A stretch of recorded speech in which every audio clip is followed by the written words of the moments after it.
Now first, I will give you some tips on skills and strategies when you negotiate with a Chinese partner.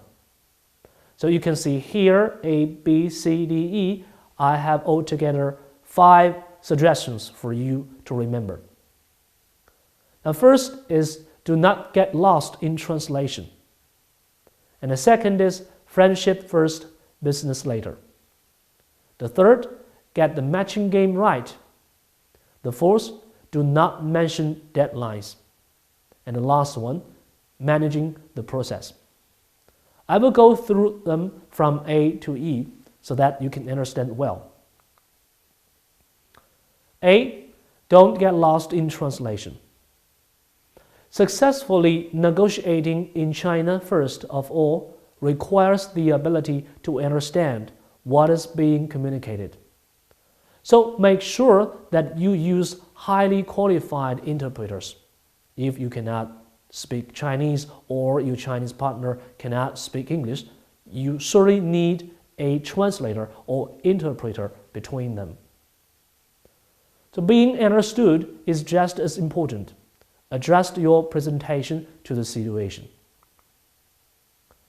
Experience shows that jokes, subtle or eloquent speech, as well as emotional or dramatic presentations do not translate well and can lead into misunderstandings.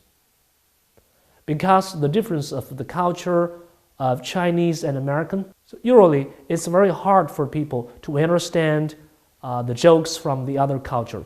So do not use them when you negotiate with your Chinese partner.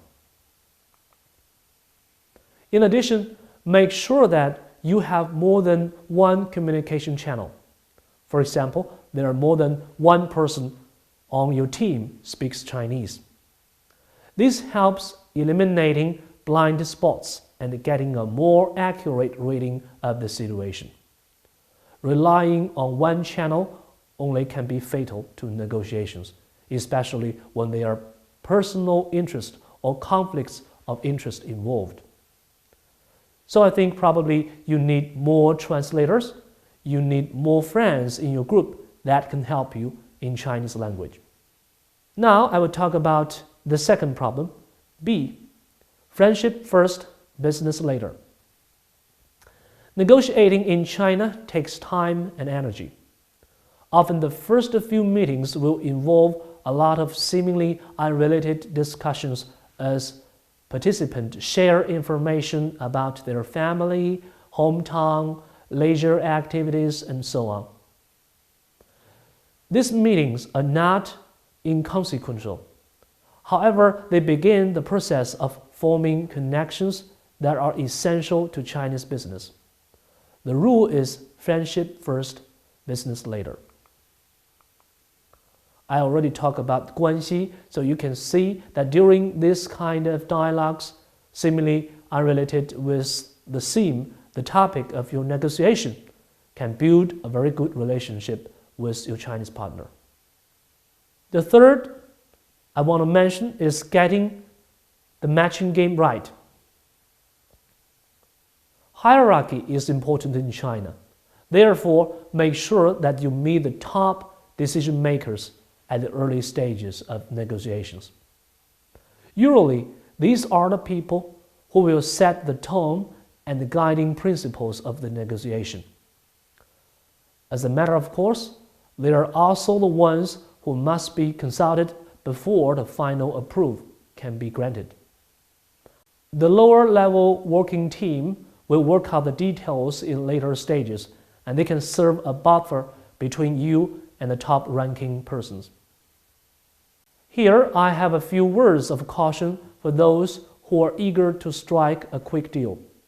Your personal presence at every meeting, even the ones where lower level staff discuss the details of the deal, will not help accelerate the negotiation process. They simply do not have the authority to make decisions on the spot.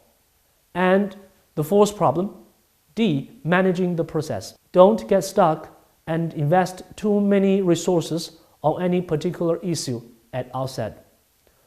Chinese negotiators take a holistic view on negotiations, and nothing is settled until everything is. The focus is therefore more on the whole package than the details. You can always come back to the unresolved issues, just as your Chinese counterparts will likely come back to what seem to be resolved issue again and again.